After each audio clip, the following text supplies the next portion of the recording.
Thank you so much for joining us online today. We so appreciate you checking out this message. We hope you enjoy it and are inspired to live more and more like Jesus Christ by His grace.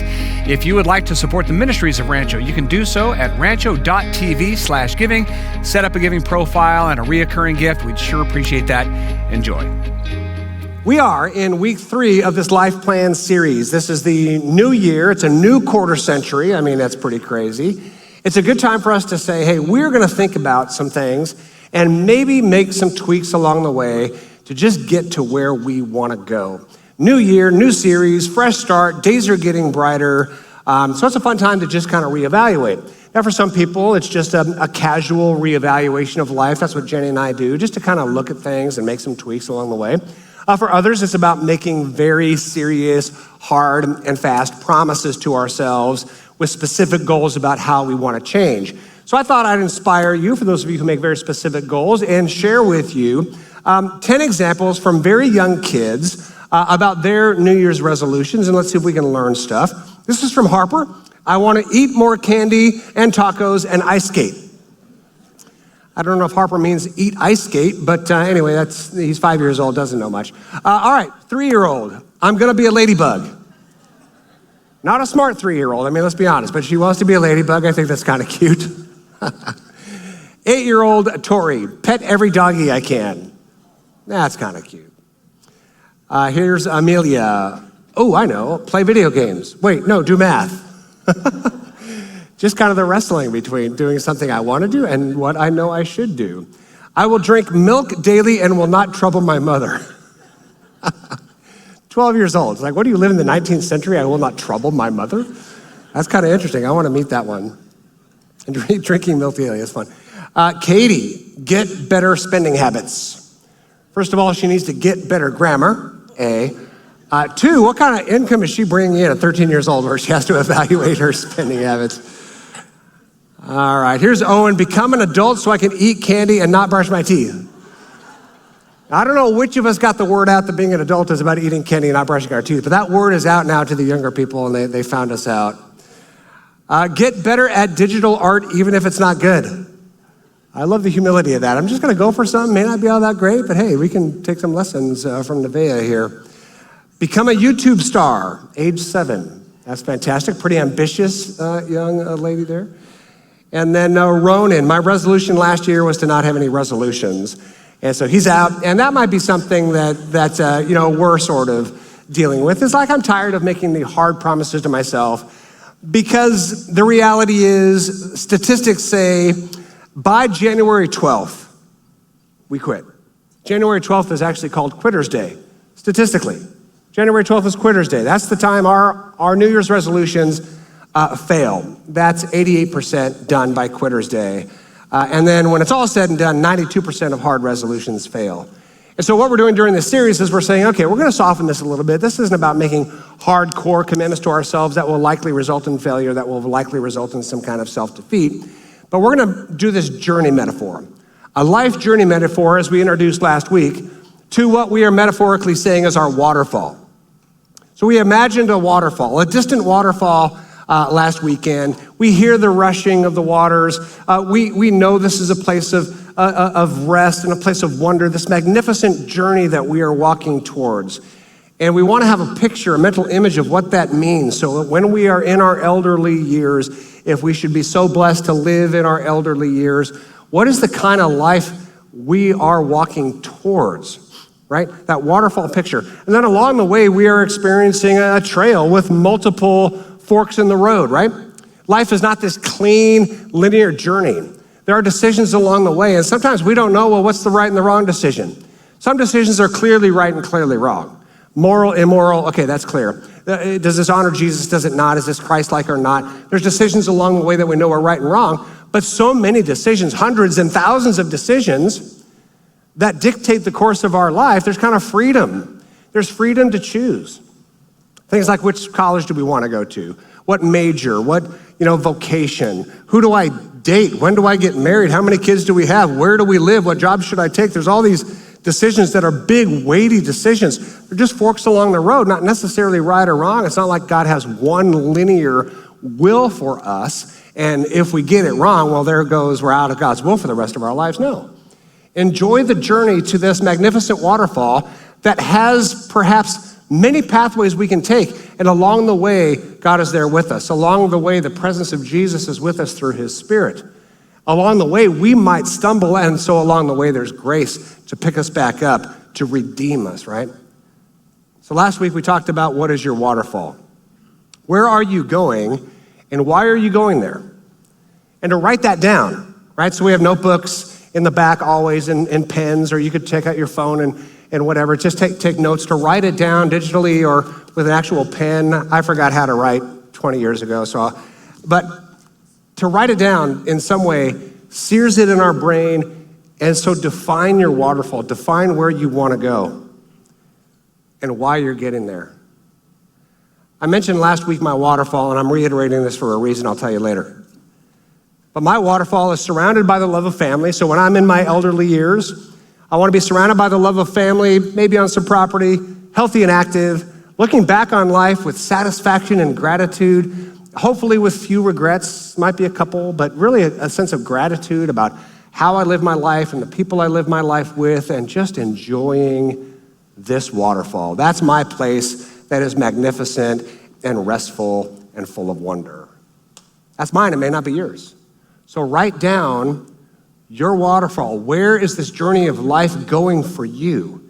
It's not about the goals you want to achieve in 2025. That may be good. They might be tangible. They might be kind of hard, measurable objectives, but does it get you to the magnificent place you want to go?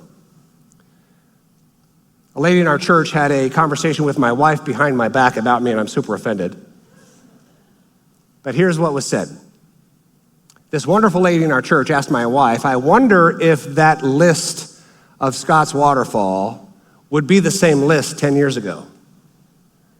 So my wife, brought that bit of gossip to me. And the answer is it would have been different.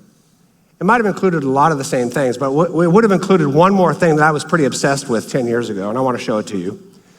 I wanted to build a church of 6,000, meeting in 20 venues, sites, and plants.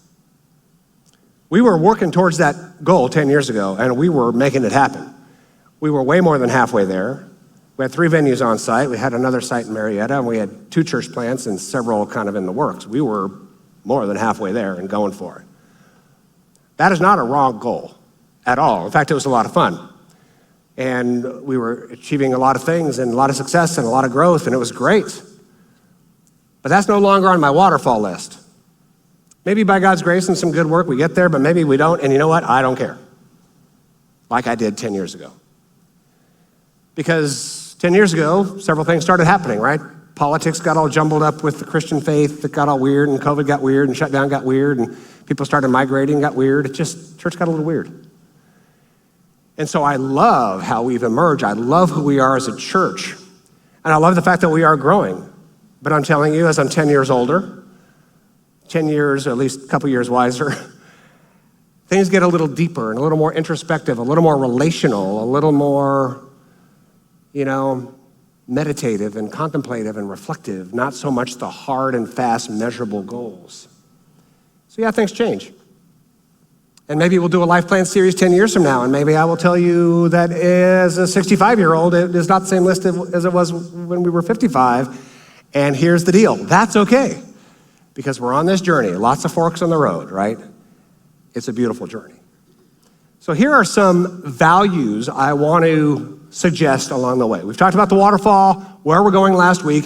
Today we're going to keep it kind of big picture to talk about the values along the way. As we make these decisions, as we have these forks in the road, left, right, center, what are the values that we set deep in our hearts and deep in our minds that will guide our way going forward? I'm going to give you 3 biblical values, and you can write those down if you want. You can totally adopt those if you want. You can chuck them if you want. Say, okay, I get that, but maybe not driving my life.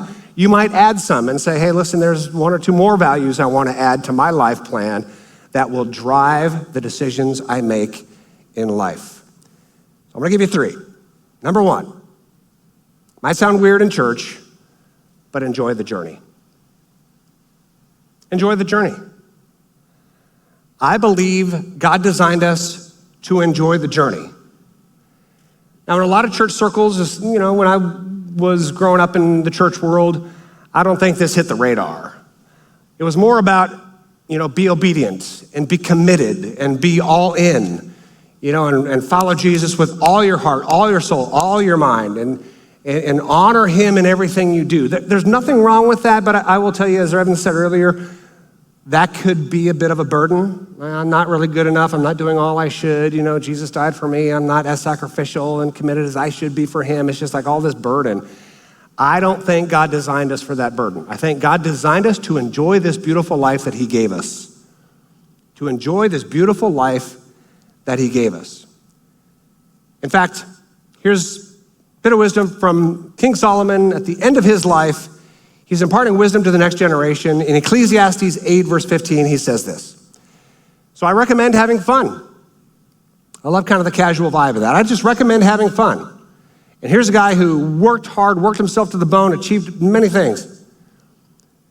I recommend having fun because there's nothing better for people in the world than to eat, drink, and enjoy life. That way they will experience some happiness along with all the hard work God gives them under the sun. It's a very honest perspective, right? Yes, there's hard work at times. Yes, you're gonna run into some troubles. You're gonna run into some difficult circumstances, family trouble, health trouble, financial trouble, circumstantial trouble. That's gonna happen. Sometimes life is a little bit hard, but why not along the way enjoy it? Why not along the way enjoy the good things of life? Kind of eat, drink, be merry. Why not have some fun along the way? Now, there's a little bit of discussion that I won't get deep into as to how universal the principles in Ecclesiastes are, because some say, well, a lot of what Solomon says in Ecclesiastes it sounds like a grumpy old man who's disillusioned and bitter at the world, shaking his cane at the world. All right. So I think we have to be a little careful reading Ecclesiastes, but I love the vibe here. I recommend having fun. I recommend, even in the hard things of life, enjoying the journey. And I think that is perfectly in line with the very first, page of the Bible. What is the metaphor that God uses for his vision for our life? The metaphor God uses for the vision of our life is the Garden of Eden, right? The Garden of Eden is designed for enjoyment. I mean, you've got beauty of the garden, the beauty of the vegetation, the beauty of the river, the beauty of each other, right? The beauty of no shame, the beauty of God walking with us. It's like, enjoy this life. The metaphor that God uses, first page of the Bible, for our lives is a garden of Eden, a garden of joy, enjoying each other, enjoying our walk with God. I mean, that is, I think, God's design for all of us right here and right now. We don't have to wait to die to experience that. It's not this hopeless thing where we're just sinners and it's all going to hell in a handbasket. It's like, no, right here, right now, we can live in the beauty of that Garden of Eden. And yes, there's things to do, and yes, there might be trouble along the way, but God designed us to enjoy this life. I had a little personal breakthrough. This is many years ago, and this was in our phase of really working hard and going after specific goals around here. We have kind of a complicated world here. We've got church, of course, and we have a very large private Christian school that we're very serious about. Our students and the outcomes there, and we founded Mission Hope and continue to operate that and to support it. And there's a lot of great work and there's a lot of passion there. And then we either helped launch or launched several NGOs just doing great work internationally. And there's a lot going on here, right? And so, we were kind of in the middle of that hard, determined, measurable goal work. And there was one particular voice in my life that I love and respect to this day and always will, but that voice was saying, Treadway, we need to do more. We need to do better. Well, we're growing and we're doing well. Yeah, but more and better and more and better. And finally, I just had to say, time out. Love you, respect you, but I'm at a point in my life where if I'm not enjoying this, I'm not going to do it. I've never said anything like that in my life out loud, because I'm a person who likes to work hard and likes production and likes growth and likes measurable outcomes. I love that stuff. But at some point, this might come with a little age, a little experience, a little life under your belt that says, I don't know if that is as important as it was when I was younger. There's a time and a place to go hard after stuff for sure, but I mean, really, if I'm gonna keep hearing, do more, do better, more production, right? For what? to get the applause of men, to feel as though I'm valued because I'm producing. I mean, at some point, you just got to say enough is enough. If I'm not enjoying this, I'm not going to do it. And that changed the dynamic of that relationship, but it was also very healthy saying that out loud. Some of you might be in the same season of life. You might be in a grind. You might have your boss, your supervisor, your company, your family, more, and at some point you're tired and exhausted, and you might come to the conclusion that says, I don't think I'm enjoying this life. If you are weary and exhausted, it is time to make a life plan and to pull out your paper and to pull out your phone and to say, I am doing something different. I want to enjoy this life, and I'm not. To own it and to recognize it and say it's time for a change. Now, I want to be crystal clear about this. I even wrote it down, and it's on the slides because I want to be crystal clear about two things here. Number one, finding true enjoyment in life is sometimes a heck of a lot of work. So enjoyment in life is not sitting in your hands and watching Netflix all day. Going after life's true joys sometimes is a bit of work. Sometimes it's a lot of work, right? I'll just take family as an example. We'll get to that in a little more detail a couple minutes from now. But, building an enjoyable family is not easy, right? There's a lot to navigate, with your spouse and your kids and your parents and your grandkids and all that stuff. There's a lot to navigate. It takes some work.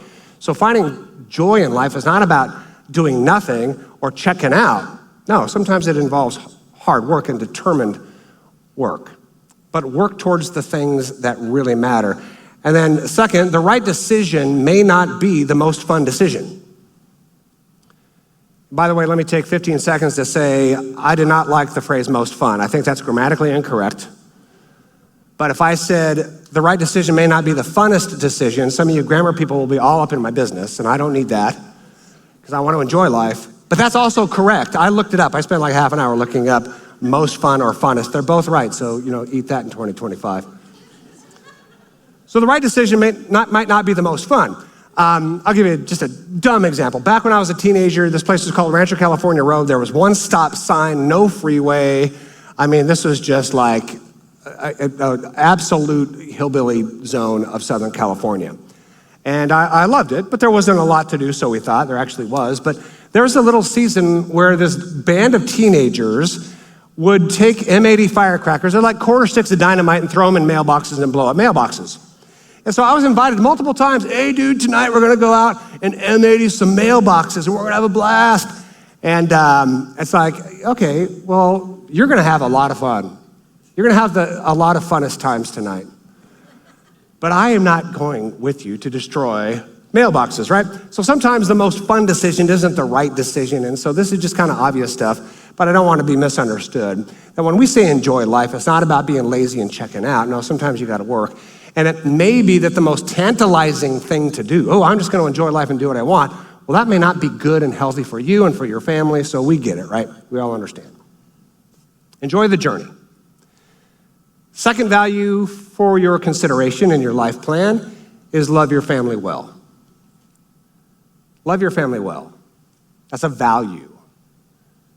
Beyond decisions, it's a value that says every step along this way, every step towards this magnificent waterfall that I want my life to head towards, every step along the way I'm going to choose to love my family well. That's a value. And that might mean I'm going to say no to some things that might maybe advance my career or make more money or get me more accolades or whatever, buy more stuff. But the value is I'm going to love my family well along the way. I love Psalm 133:1. How wonderful and pleasant it is when families live together in harmony. Now that word family is the Hebrew word ak, which can mean a lot of different things. Hebrew has very few words that could mean a whole lot. So that word ak can mean actual, brothers or siblings. It could mean relatives. It could mean people who are like relatives. It's just this very broad word. But a clear application of this is how wonderful and pleasant it is when families live together in harmony. That's just an obvious, right? Some of us know what it's like to either have been raised in a family that was not living in harmony, and it is just not good. Some of us know we might be living in families right now that are just at each other's throats and disconnecting and maybe have hurt each other, and we know what that feels like. It is not wonderful and not pleasant. We all know and understand that it is wonderful and it is pleasant when our families are living in harmony. That's a value. And if we can set that value as one of the core principles of how we're going to live this life that's going to get us to that magnificent waterfall, then we are going to have a more wonderful and more pleasant life. And this just takes some decisions along the way. If we set that value in our lives, we will make some decisions along the way. And again, if you're writing some stuff down on paper or on your phone as far as a life plan, here's just an immediate practical application. Certainly don't have to do all of these, but just something that we have put as a habit in our life. And I'm telling you, the payout is awesome. Have a daily meal, if you can. Not everybody can. We're probably 5 out of 7 days a week. We're having a daily meal. We have one kid in the house still. We want to enjoy that. Just have a daily meal. And it's not a daily meal where all of our phones are in our hands and we're just doing this and this, right? I'm talking about a daily meal where the phone is not put away because we'll all panic and wonder what the meaning of life is. But it's by our side, but it might be turned upside down and the notices are kind of off, right? And we're looking at each other in the face and we're eating this meal together, and the preparation of that meal or the calling of Uber Eats of that meal is an act of love. And we're sitting together, we're eating, and we're face to face, and we're having some talks. A daily meal if you can. Not everybody can, but that's pretty important. Daily meal, weekly hangout. Doesn't have to be money. You could eat out if you want. Every eating out is at least $100 for us, and it's like, I don't know if we want to do that. But, maybe you have a fire pit. Maybe we happen to buy a house with a spa, and so we're in there a few times a week. Maybe play a game. Doesn't have to cost anything, but a daily meal if you can. Weekly hangout. Monthly outing. Just get out of town, get out of your house, monthly outing. About once a month, we are leaving town and usually going to the beach. Any time of year, it's California, right? We've got the most amazing beaches and the most amazing sunsets 50 minutes away. And just get in the car, get out of town. You're talking to each other probably in the car, and you're talking to each other when you get there, and you're looking at this beautiful sunset. This is kind of what we do about once a month. Just get out of town and enjoy. Quarterly special weekend. My wife and I get away just each other every quarter. It's on the calendar. It's just what we do. Little mini vacay. Doesn't have to cost a lot of money. Quarterly special weekend. And then an annual vacation. Just take a week. Find a week. That's sacred, right? Doesn't have to cost thousands of dollars. Just that sacred week we're going to spend time together. If we value our family and every step along the way towards that waterfall is an investment in our family, these are the kinds of decisions that we will make, the kind of life plan we will create to get to that waterfall. This begs a question. That all sounds great, Treadway, but what if we don't like each other? Some awkward laughs in here because you really don't like who you're married to right now. And there's disconnects with your kids, and your kids don't like each other at times, and there's just disconnects everywhere. Maybe there's hurt and pain that was caused for various decisions, and you just don't like this family life right now. And the last thing you might want to do right now is a daily meal, a weekly hangout, a monthly outing, a quarterly time away, an annual. It's like not even on your radar. If your family's in trouble and you don't like each other, well, your life plan is crystal clear, isn't it? It is time to restore this family. That is our life plan. It is time to restore this family. It is time to make apologies. It's time to say, I'm sorry. It is time to really talk about some things and some reasons why we're disconnecting. It is time to get help. It's time to call a good and trusted friend that we can bring into our family situation. It's time to call a pastor at Rancho Church who's going to just help guide along the way. It's time to talk to a therapist and get real help about real healing.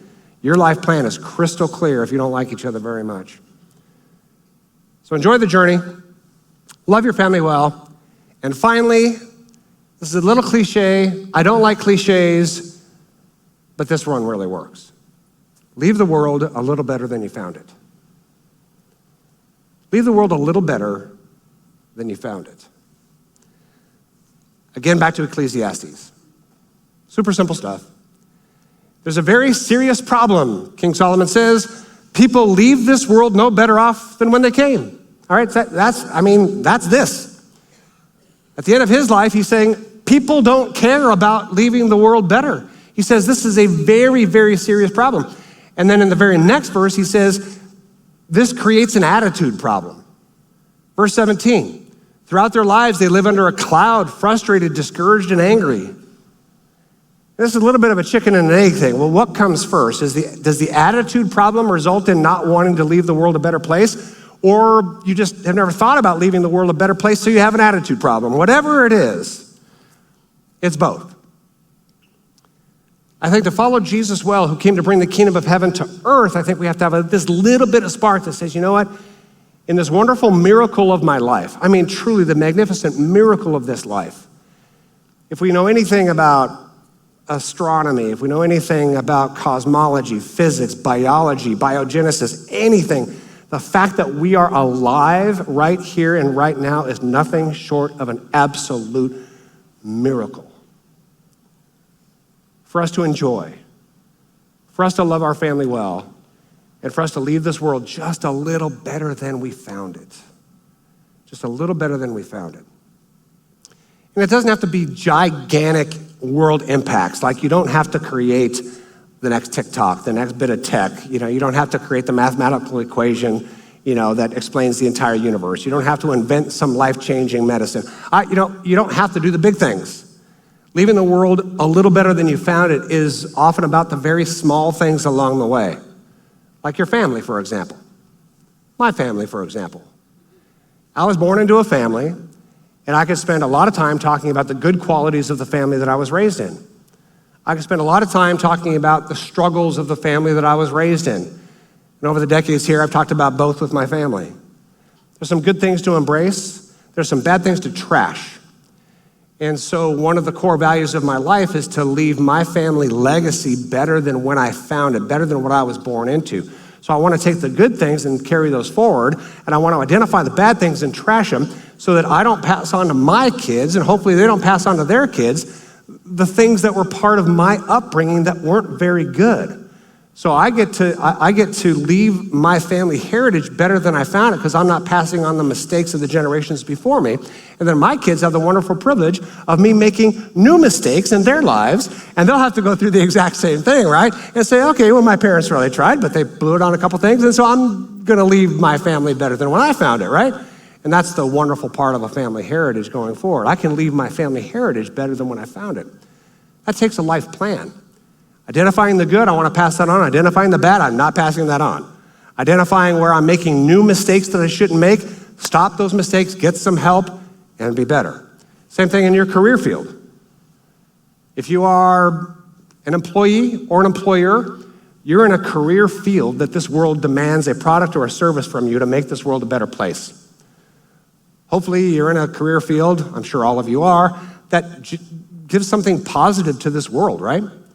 Can you leave your career field a little bit better than you found it? How about the lives of your friends? Your friends come to you, whether in childhood or college or an adult, your friends come to you with their own stories and their own journeys. Are you pouring into your friends good stuff that makes their life better than they found it because of your influence? Same thing with your community, right? Just to brag on us a little bit, I kind of hate doing this, but I love doing this. Like this church of ours is leaving this city and this region better than we found it. When we got here, there wasn't a rescue mission. Now there's Mission Hope that has an impact on about 7,000 to 8,000 lives every single month. A school that impacts 3,000 people every single day, right? A church that is expressing, the good news, this gospel of Jesus and grace and humanitarianism. And we are leaving the community better than we found it. Us together, doing that kind of work together, it's incredible. One place to start that's super simple. Just put this in your brain and we're gonna close in a quick song. I am a part of a community of 8.2 billion beautiful lives. Have you ever thought about that? I'm part of a community of 8.2 billion beautiful lives. Think about that. All of these 8.2 billion people, every one of their lives matters just as much as your life. And we get to rub shoulders with a good chunk of these 8.2 billion lives. You will rub shoulders and have impact on about 10,000 lives. As you walk toward your waterfall, you will impact about 10,000 lives. That's a responsibility to leave the world better than you found it in those 10,000 lives. And it could be just simple stuff along the way. We did the holiday traveling. Right after Christmas, right after New Year, we did the holiday traveling nightmare. And as you drive to the airport, anxiety kind of rises a little bit because you know what you're going to get. This is a nightmare. Air travel's a nightmare, period. Now during the holidays, it's 10 times worse. And I just notice all of the stuff that could be better about this. I'll give you just a couple of examples and we're done. When you're driving up to drop off your loved ones, during a holiday, it's a mile backup to drop off your loved ones. Doesn't have to be like that, but everybody wants to drop off their loved ones exactly at the airline that they're going to fly on, exactly at the door. Because God forbid, in the quarter mile of empty space in front of you, that you would drive just a few hundred feet forward so that 25 other cars can conveniently park. But no, it's like, that's my gate, that's my door, I'm dropping right here, I could care less. You were just in that line. You were just in that nightmare. But as soon as your car is at that door, this is where I'm dropping off my people. There's hundreds of yards of clear skies, seas parting, but God forbid we would go a little bit further to let other people park and drop off. And then when we drop off, what are we doing? We are telling our lives' stories to each other, 600 hugs and kisses and little chit chat as the suitcases are in the street. And people are backed up. It's like you were just in that line for 25 minutes. You could have hugged and kissed each other 1,000 times. But then when you get to that door, it's like, let's hustle, let's go, let's get these things going. Goodbye, love you, love you, love you, because there's people that need to park and drop off their people. And then there was one family that, I'm sorry. The sidewalk is 3 feet wide. This family put all of their luggage in the 3-foot section, and there are hundreds of people trying to get in that 3-foot section to get to where they need to go. And what do? They have to walk in the street to go around this family. And this family's just chit-chatting. That's myopic. Narrow, me. All I see is me. No one was intentionally being rude. There was nobody saying, well, forget those people. Just didn't even see those people. Let's see people. So when we're walking down the road with our phone, going 1 mile an hour, and everybody's having to walk around you, move and let people go. It's like, see the world, 8.2 billion beautiful people. Anyway, thank you for letting me have a little bit of fun with that. Enjoy the journey, love your family well, leave the world better than you found it. Evan, you found us a great song by Mr. Alan Jackson. It is a great song we're going to close with. Why did you pick this song? Well, we were talking about, you were going to talk about what you were talking about this Sunday, and I knew you said, hey, it's going to be a country song. I already know it. It has to be a country song. song. You did. You were like, it's a country song. And, grew up listening to country music my whole life and growing up in Georgia. And Alan Jackson, actually his sister was my elementary school principal. Seriously? So you're like best friends with Alan Jackson? Yeah, we're cousins or That's something. awesome. I don't know. We'll see. This is just one of those songs that I was typing in, and obviously it's Alan Jackson. There was a couple of songs I was looking for him because he writes all these songs about life and about living life. And this song popped up, and I was like, oh my gosh, this is so beautiful, about a life lived and looking back on it and seeing what was important and the things that weren't important were the things maybe he was chasing so hard after, and then seeing like the family and the friends and the relationships you build. The older he gets, the more he realizes that he loves the life he has, and he's excited about the life that's to come. So this song is sung, just imagine your waterfall, your magnificent place of rest and wonder, looking back on your life through the lens of this song. It's a very beautiful thing. Feel free to just stay seated and enjoy it as we close.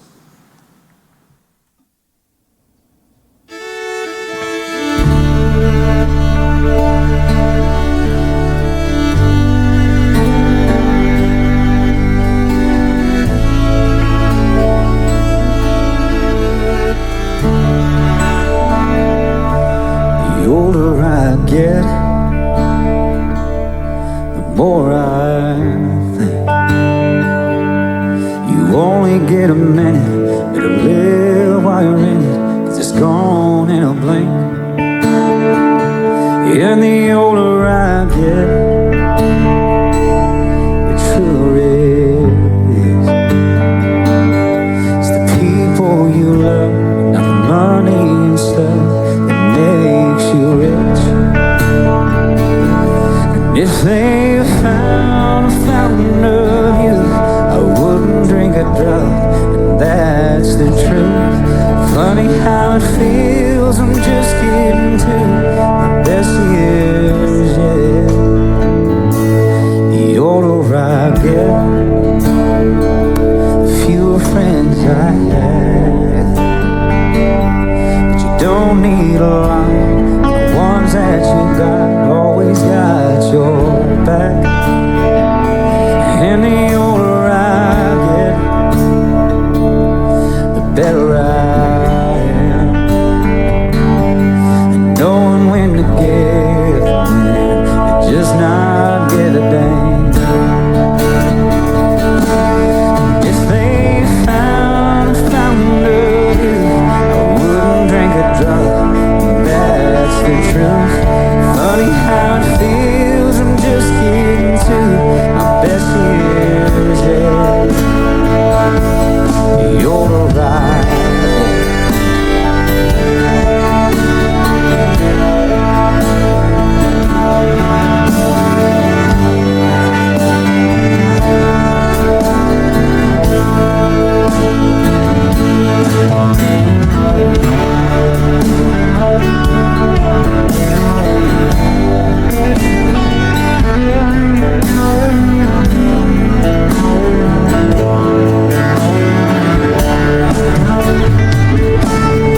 I don't mind all the lines, all the times I laughed and cried, souvenirs and little signs of the life I lived.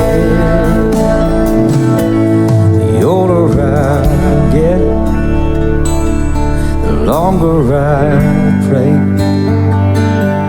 I don't know why, I guess that I've got more to say. And the older I get,